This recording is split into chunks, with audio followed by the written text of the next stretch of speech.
All right, Joel Gausten here from joelgausten.com.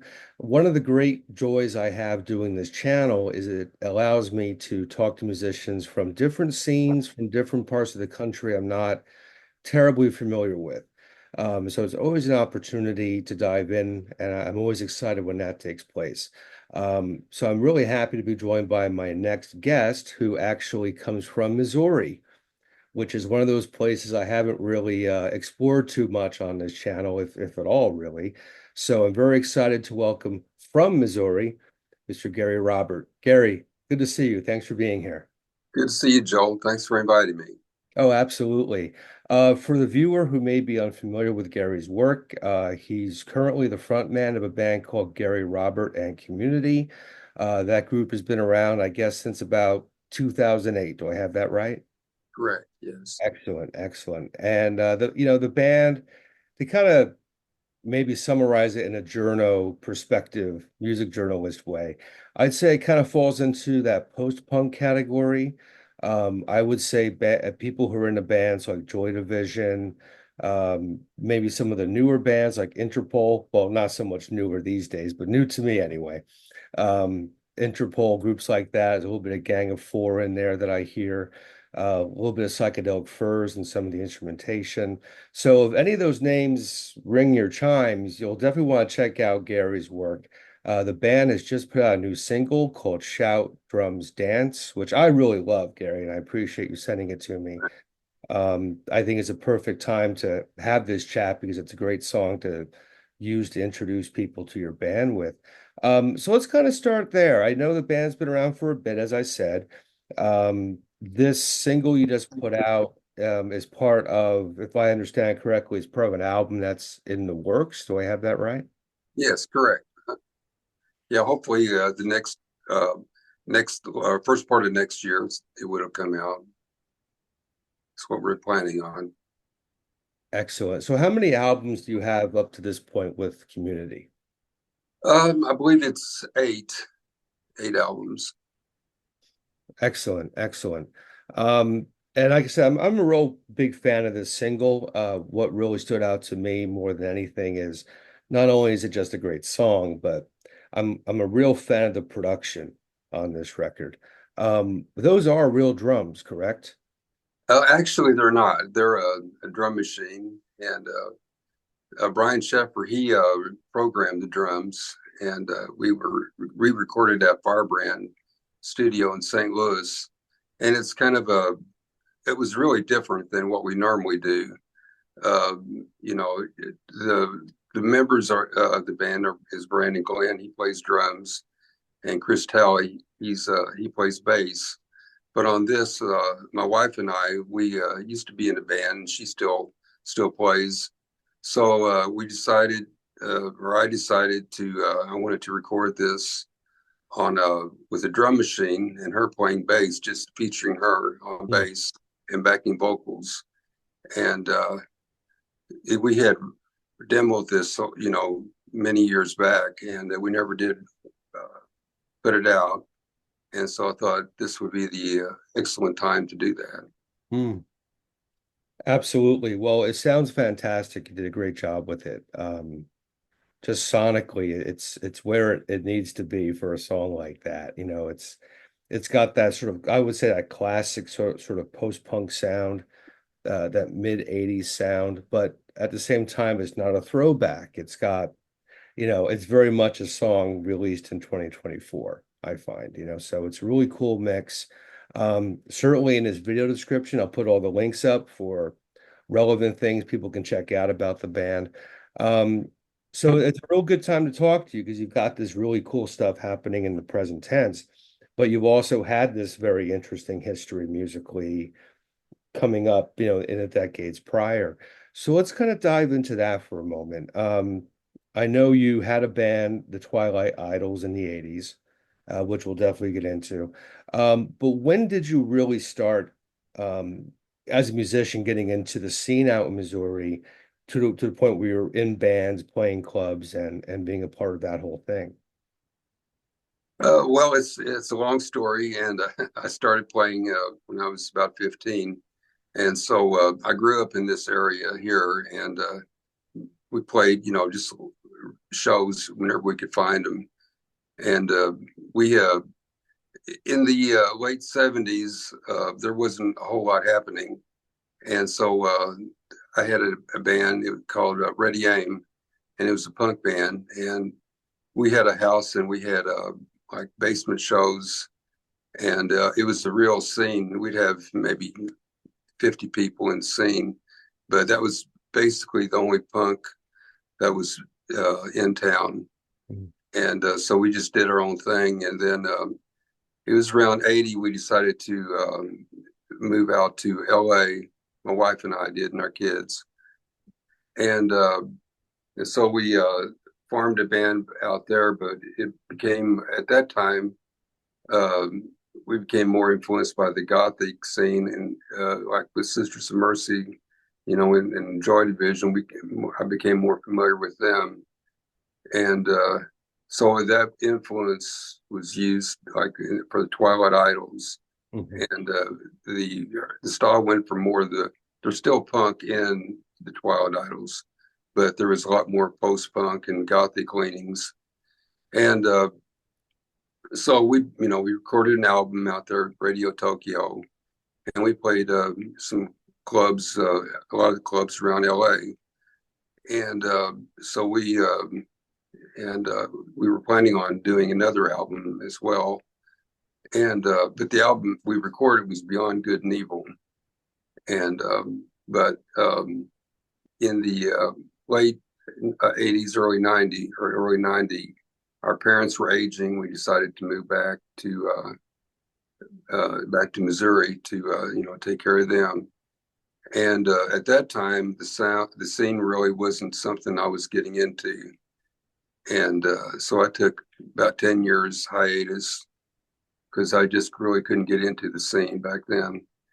And so all of a sudden, I guess as time went on, the scene changed, and there's more like the original music was more acceptable um, than it was in the past. Uh, Back in the '80s, it really wasn't acceptable too much around in the clubs here. Mhm. But now we really have a really vibrant scene here in Cape Girardeau. There's a lot of bands that are playing just strictly original music, and so it's a great rock, scene. Everybody supports everybody, and it's diverse. It's pop punk, and we're more gothic, and we have like some synth wave, and just some variety of music. Very cool, very cool. Going back to the LA days for a moment, because you said you arrived, early 80s, um, and you were into kind of, I guess out in LA in those days, it would have been called death rock is kind of Yeah, the, the catch-all phrase. But I know certainly LA, where I moved, a bit later in the early 2000s. But certainly in the 80s, having known quite a few people from the scene in those years, it was pretty eclectic because you had obviously that sort of Sunset Strip thing happening, all the Motley Crues and the yeah. Rats, stuff like that. But you also had stuff like Tex and the Horseheads, and you had 45 Grave and Christian Death, and Red Cross was around, already in those days as well. So you had like this very weird sort of musical stew happening in LA. What was your impression of what was going on at that time, and how do you think you kind of fit into the overall scheme of things in those days in that scene? We were. I wouldn't say we fit into any type one particular scene. I mean, we didn't fit into like the hair or the metal band, and we weren't like the hardcore, the punk type stuff like the Circle Jerks or bands like that. We were more maybe like similar, maybe in the same vein, like a Gun Club, Mm. or I'm trying to think of some other bands, but it was quite of a variety of different band sounds out there. So we didn't really fit into any one particular group, I believe. How did your connection with Ethan James come about to do the Twilight Idols album Beyond Good and Evil back in '86, I guess it was? Well, we didn't go out there with a drummer, and so we first had to find a drummer, and the first drummer that we had jammed around with, he was telling us about Radio Tokyo, and so we went there to record um, a demo, and so we just booked the book there and redid the demo, and then later on, whenever we decided to do an album, we just went back there. Yeah, I mean, from what I've heard, Ethan had passed on before. Probably around the time I ended up in LA, so I never got the chance to cross paths with him, but I certainly know that name, because he did so much recording for SST Records. There were a lot of acts on SST that recorded at Radio Tokyo. Um, and I knew we were going to be perhaps mentioning this, so I wanted to put this up for the viewer who may not be familiar. Radio Tokyo is a pretty well-known and very critical studio for underground music in Los Angeles at that time. This is hopefully my filter will cooperate, as always the hope. This is an album called the Radio Tokyo Tapes. It's a compilation album. Came out in '83, um, produced by Ethan James. And just to throw some names out there that people might find of interest who are on this compilation, the 3 o'clock, the Bangles before they were massive, the Last, um, Worm, which of course is Chuck Dukowski from Black Flag, um, 100 Flowers, who I'll get into in a minute, the Minutemen, Savage Republic. So, Radio Tokyo was the spot for a lot of this stuff. Um, what do you recall about James? Because from what I understand, he was a pretty interesting guy with his own history as well. But what do you recall about putting that album together with him, sort of helming things along the way? He was really easy to work with, kind of quiet, uh, and just kind of went about his business. And I knew that heard later on that he had played in Blue Cheer, which I was kind of surprised. That was kind of different from what his persona is in a way. And but he was, fairly quiet. And one night we were at a show at the Club Lingerie, and he was there, and he was just really the opposite of what he was at the at the recording studio. Really outgoing and funny, and just energetic. But yeah, a really great guy. Very cool, very cool. One thing I have learned doing this channel in particular is how incredibly small the world is, and how one conversation will kind of lead to another set of memories for someone else. In the case of Radio Tokyo, it's kind of funny because before I moved to Los Angeles in 2003, I had gone out there the year before. I had a friend who had a band out there with Cale Johansson from 100 Flowers, and they were looking for a drummer to do a couple of dates. One was on KXLU, and the other was some some tiny place by the airport, if I recall. And we were rehearsing in Venice, and I was staying on Abbot Kinney in Venice. And I used to walk Abbot Kinney every day to go from my friend's place to the beach. So Mm-hmm. without knowing it, I probably crossed, walked right by the old Radio Tokyo building every day I was there. And then I capped off the week by playing a show with Chuck Dukowski's band from Black Okay. Flag and me and the Saccharine Trust guys. So being kind of fresh to that world at that time, I didn't realize I was kind of ground zero for, a lot of history in a couple of blocks, in Venice. So it's kind of a neat connection to make. So I wanted to mention Ethan because he hasn't come up on this channel yet. So it's really cool that we can kind of connect the dots with that. So I know you did the album with Ethan that came out in '86. Um, Now there was a obviously a pretty long gap there between bands. What got you to really kind of dive back into things and start Gary Robert and Community and kind of hit the ground running with the sound you're doing now? Well, actually, it was my son. He's into metal music, and he really likes bands like Pantera and bands like that. And so he was after me to play music and jam with him. Well, he knew this bass player, and we started jamming, and one thing led to the other, and I started writing songs, and so we started playing shows, and it was a hint of metal, but it was more gothic, and it was a lot of it's post punk too.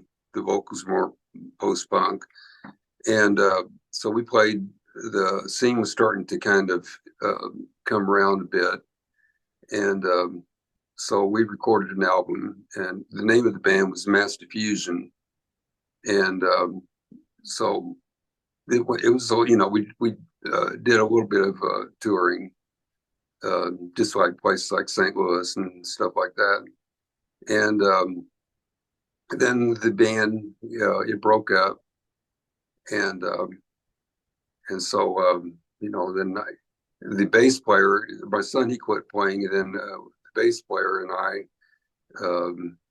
we found another drummer, the current drummer with Community, Brandon Glenn, and so we started playing, and naturally I wrote some more songs, and the name of the band was the Sorries, and it was a good band, but it was or a good name, but it was kind of more punk than what I really liked, and I mean, we were really sorry, but I mean, this I'm just joking. But the song was, the sound was very similar to what Community is, and so we, at the time, like the scene just wasn't, especially locally, weren't really getting into that post punk or gothic type sound, and so we just kind of experimented, and you know, I, we did a then we changed the name to Gary Robert Community, and it was more of a idea of having like a community type thing. And we started getting into them guys were into like more of the folk, and so we did an album. It was like a folky gothic type album, and I played acoustic guitar and played some little quirky songs and stuff. And then time went on, and then it's like I realized, uh, I'd gone down the wrong rabbit hole and everything. And so we did, but we before I realized it, we did another album called The Bitter Ends, and it was more of a outlaw type uh, punks thing. And then we started coming back. I kind of started coming back to my senses with Tumble Fur, and we re-recorded one song that was recorded on with the Twilight Idols, "Time Is Fashion," and so that was heading in the right direction. And so then we didn't have a bass player at that moment. At that time, the bass player he was gone, and so we got us a new bass player, and I started writing songs for A Curse of Siam, and that was more in the direction of what we are now. And so just keep on writing songs, keep on playing. Absolutely. I was thinking about how you and I connected, and obviously that was a result of social media. And since that connection was made, I've been, following you and seeing a lot more about the band. I do know that you are pretty active online and getting things out that way. But you also mentioned, way back, you relocated to LA to make a go of it. And I was kind of at the end of that era where it made sense to do that. Like I left from New Jersey to LA to Hmm. take my Okay. crack at things. But it also seems like these days, the idea of taking a band and relocating to a city, is kind of foreign because of things like this. We could very easily do things we couldn't even do 20 years ago. Um, Having said that, because I do know you've embraced a lot of what's happening now, technologically speaking, um, what are some of the advantages that you see to how things are now? And what are some advantages to the way things were back then that we don't see now that, we're kind of perhaps missing in this greater scheme of how things are done today? I really, I really like back then. It's like if you wanted to book a job, you may have to, we'd have to the call the venue and or send them a demo, and then they may want to meet with you and maybe drive like 30, 40 miles to meet with them. And they say, well, they weren't there, or something like that. And it was just a lot of running around, and it was really hard to book jobs like that. But now it's so much better. You can just get online and and what's really I like about it, you get to meet so many people Mm, uh, now, like on say on Facebook and stuff like that, um, where you could never do that before. mm.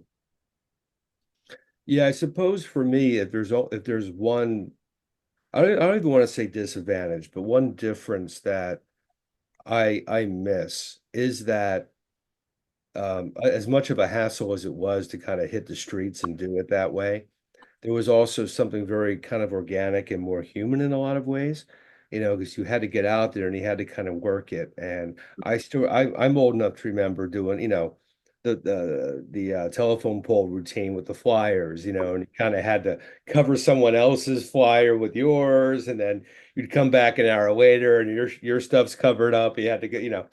Uh, Right. and I do kind of miss that in a way where you really had to take a phone book and go through things, or you had to go to meet the producer at the rehearsal studio. You couldn't just send them an MP3. Um, I don't know. There was a charm to that. Being a bit older myself now, I can certainly appreciate sitting in the comfort of my apartment and having a conversation like this, instead of going and trying to get down to 405 to meet you somewhere. But at the same time, there's some charm to that as well. So, um, but we're definitely in a different age. And it's an interesting one. Just the speed at which people can connect, I think, is a lot easier now. Um, so, having said that, I know you're very active doing this kind of thing with the band. And you've got the new single, there's an album in the works. Um, it's never a crystal ball with anything, but where would you like to see the band say in a year's time? What are some goals that you've set for the group, that people who will now be following you after seeing the video can keep an eye out for and look forward to? Well, we aren't planning on playing just a ton of shows, but after the new album's out, we'll be going to some, the bigger cities and playing select dates here and there. But there's no big overall plan or anything like that. Just How far do you intend to get out? Do you see a touring situation, or are you trying to keep it generally within Missouri at this point? probably not. Maybe like go to Indy, Nashville, Memphis, and like Louisville, and Mhm. and just really whatever. Maybe I don't know.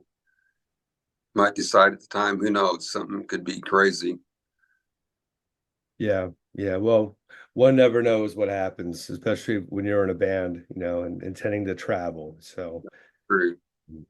but as I said, at the very beginning of this new song is fantastic. I would recommend people check it out. Again, the new single is called Shout Drums Dance. It's available on Bandcamp and elsewhere, I would imagine. I will include again all the links relevant to the group. And I would really push people to check this stuff out, especially if you're a fan of some of these other bands we've been mentioning. It fits within that world. And I love the production, as I said, on the new single. If it's indicative of what's to come, I can't wait to hear it.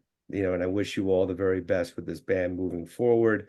And I'm sure we'll keep in touch. And as things develop, feel free to reach out. We'll certainly connect again and take it from there. But in the meantime, thanks for coming on, introducing us a bit more to the band. And I really look forward to what's to come. Yeah, thanks for the opportunity. Good talking to you. Much appreciated. My pleasure. We'll do it again soon. Okay, sounds great. Thank you. Thanks a lot.